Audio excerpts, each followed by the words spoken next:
Let's talk about Mickey 17 and how croissants, Donald Trump, and Marlon Brando are connected to the movie. But first, what is the film about? Mickey 17 centers around an expendable called Mickey, who embarks in a dangerous journey to colonize an ice planet called Niflheim. Nope, not that type of expendable. Yes, that's much better, thanks. So what is an expendable, you may be asking? An expendable is a disposable worker that is designed to undertake extremely dangerous missions with the understanding that every time he dies, he will be regenerated and his memories will remain intact. Now, 3 reasons to watch Mickey 17. 1. The creepers. In the film there are these little fluffy small creatures and they are adorable. Look at that! From the design, to their behavior on the screen, to their critical role in the plot, they are memorable. They are not Baby Yoda, but they are my highlight of the whole film. 2. The photography, by Iranian-French cinematographer Darius Khondji. The images are beauty, the colors are vivid, the locations are surprising, the photography, it's amazing. 3. You may like the film more or less, but it's still a Bong Joon Ho movie, the guy who won the Oscar in 2020 with Parasite. I remember watching one of his first films many years ago in a festival, and I didn't really love it, despite the raving critiques. Bong Joon Ho is an irregular director to my taste, but still we have to appreciate the risk that he takes in every single movie. Now, this is an at-your-risk review, meaning that I didn't find the film amazing. But that doesn't mean that you are not gonna love it. It may happen. So, with that, 3 reasons not to love the film. 1. The characters are cartoonish. They don't seem well designed or thought. You can't really see what is their motivation, what drives them to do the things that they do, sometimes outrageous things. At times they seem exaggerated, more aligned to what it would be a theatrical performance than a film. Other times the performance seems improvised. Or better say, sometimes the performance is improvised. You know, I relied heavily on Rob. And especially with Mickey 18, he improvised a lot of really fun dialogue, a lot of which was not really scripted. Surely, at times, this had to do with the specific instructions provided by the director. For instance, Toni Collette and Mark Ruffalo, who play a couple, were told by director Bong Joon Ho that they should perform as if their characters had just had sex or they were about to have it.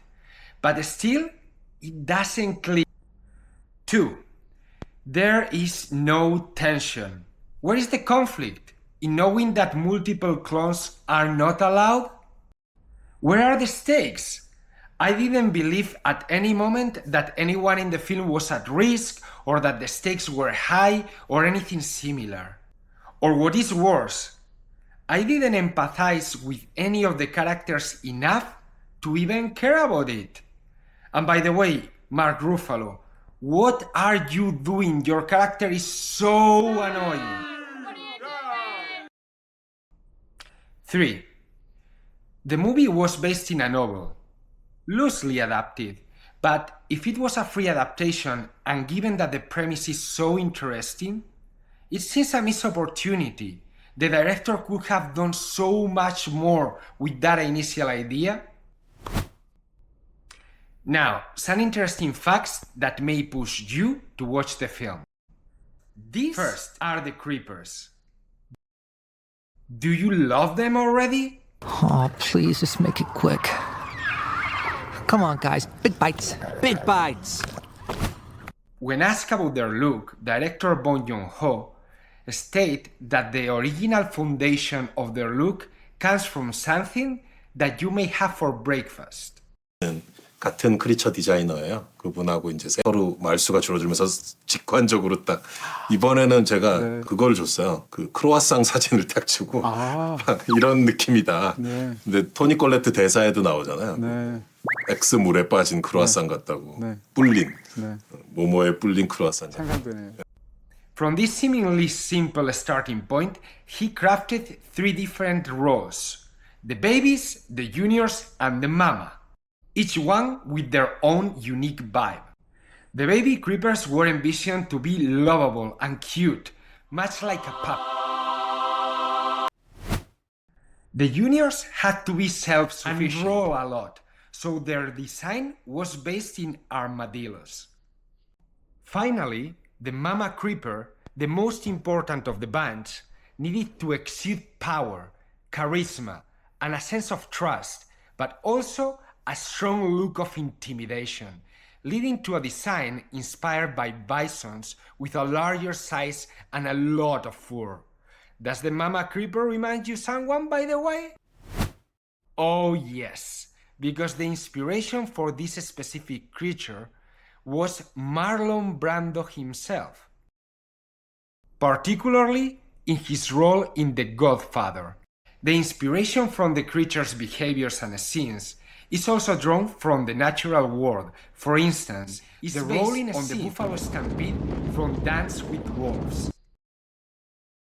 Interestingly, despite their initial menacing features, some reviews have described the creatures as extremely cutesy, even drawing comparisons with the gentle Omu creature designed by Hayao Miyazaki in his masterpiece Nausicaa and the Valley of the Wind.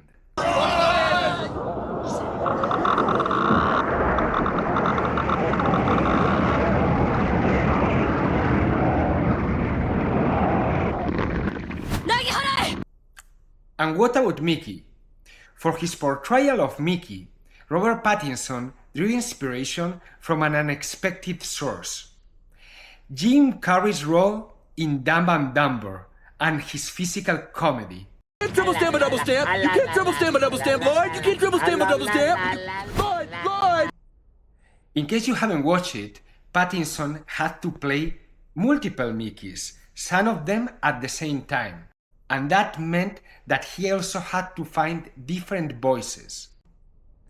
For this, Pattinson took inspiration from the beloved Ren cartoon and Stimpy, but that was not his first idea. Pattinson tried initially the voices of, wait for it, Johnny Knoxville and Steve O from the Jackass franchise.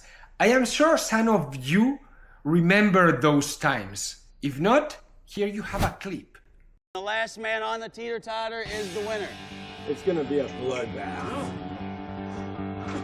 Oh, no.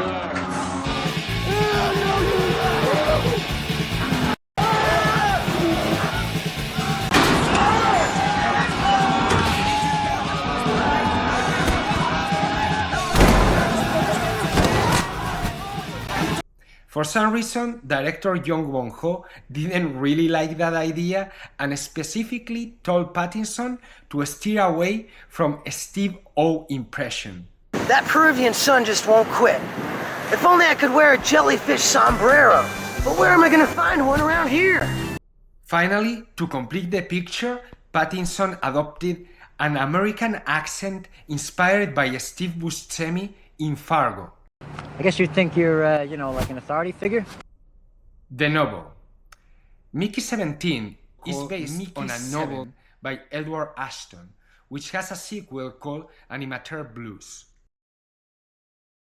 It is a free adaptation, and the reason that there is a difference between the 7 and the 17 numbers is because the director wanted to experience more deaths of Pattinson. He wanted 10 more deaths. And I decided to be even more evil and print out even more Robert Pattinsons. 프린트되기 좋게 생겼어.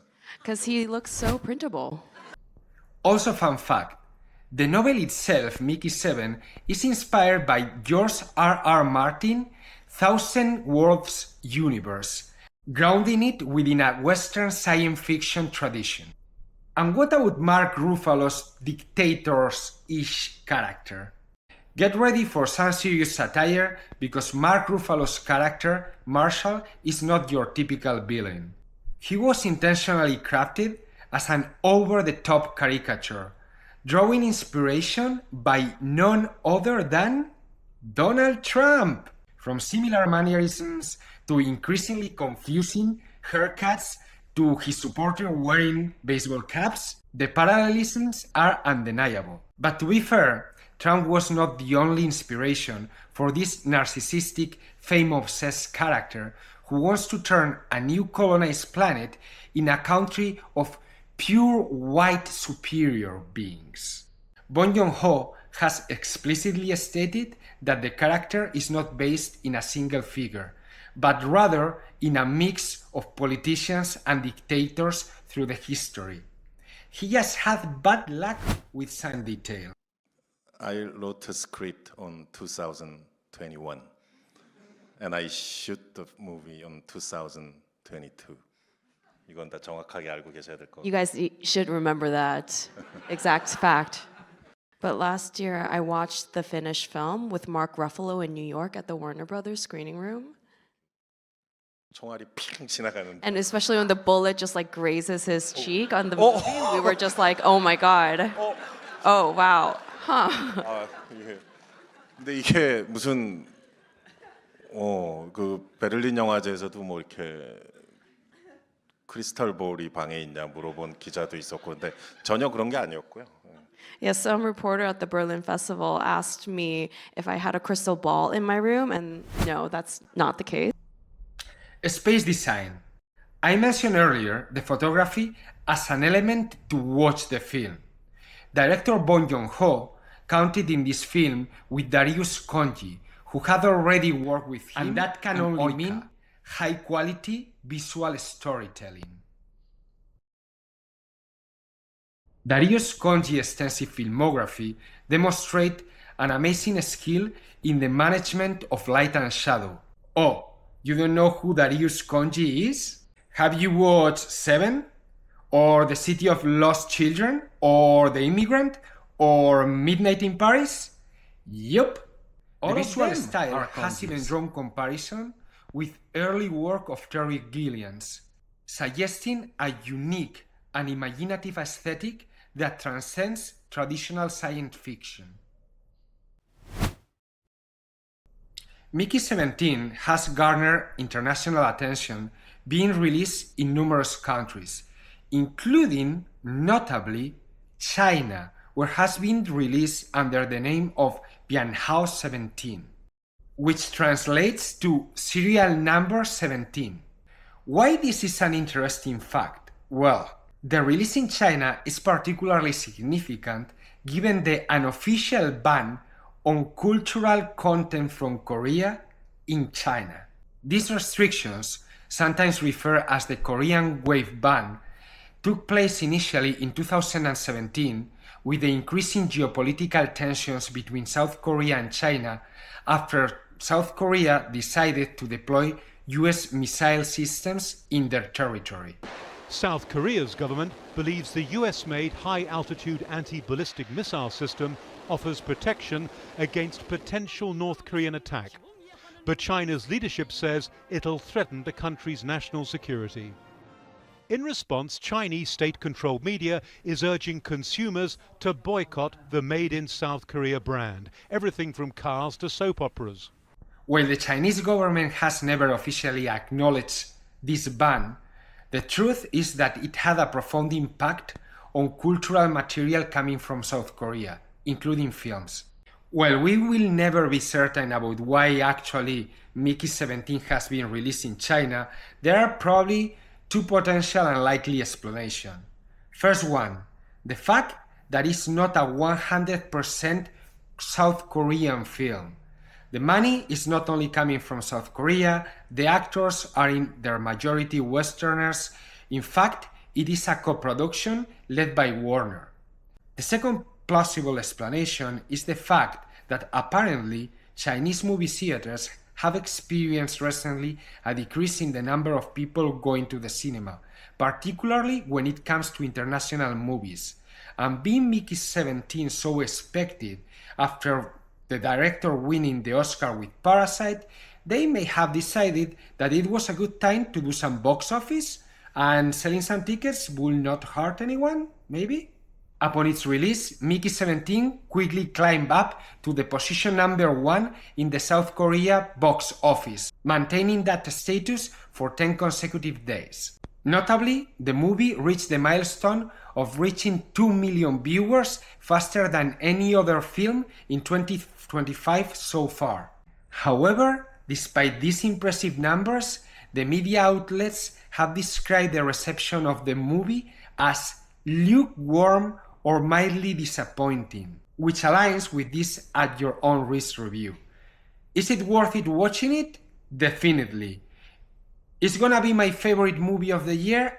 Absolutely not. And as always, if you like this video, please click like, subscribe to my YouTube channel so you don't miss out on future deep dives, and click on the bell button so you get notified whenever I'm uploading something. And with that, until the next time, happy watching!